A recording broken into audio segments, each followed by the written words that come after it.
17 tick seller. Now we are going to approach this very point X. To make the right decision, I need to look well. Let's think logically. We are approaching with a good full-bodied candle. A link to all the information is on the YouTube profile. With strong support from the buyer, increased volume, and a complete absence of the seller. Well, all the facts are in favor of passing this damn stop and calmly flying higher. So I need a little information now to continue trading on one currency pair. Okay, but well, I didn't think it would all go so quickly. 3 minutes to the end.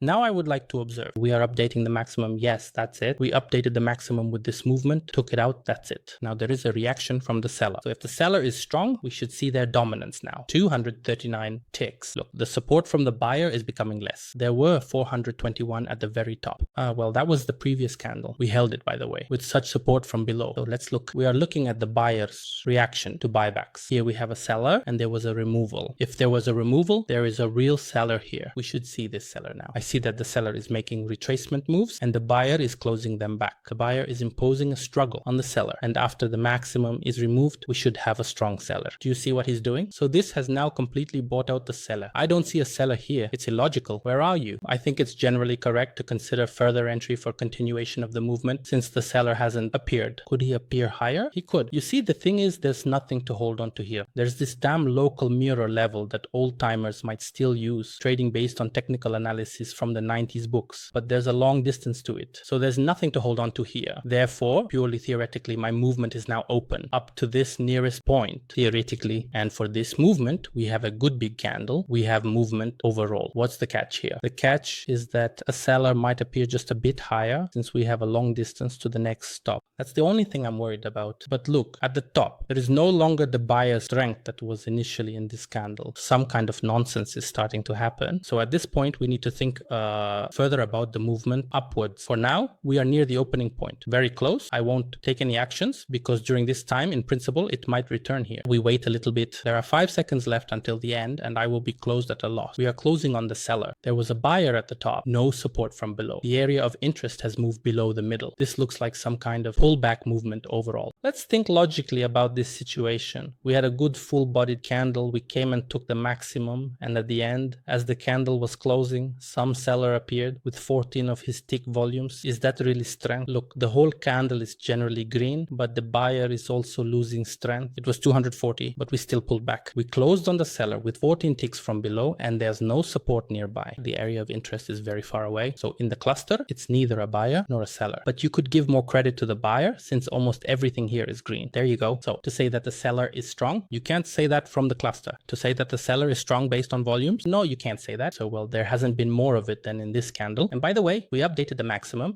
where there should be more sellers. Logical, we're reasoning. The volume hasn't increased. So most likely it's due to no proper seller appearing. Right now, there's a plain divergence happening. A divergence appeared, well, meaning a small pullback movement due to the divergence, like this little cross, and further movement upward. Well, that's what I think. Yes, that's my opinion. So let's try to do it this way. We'll open a follow-up for an increase of 250.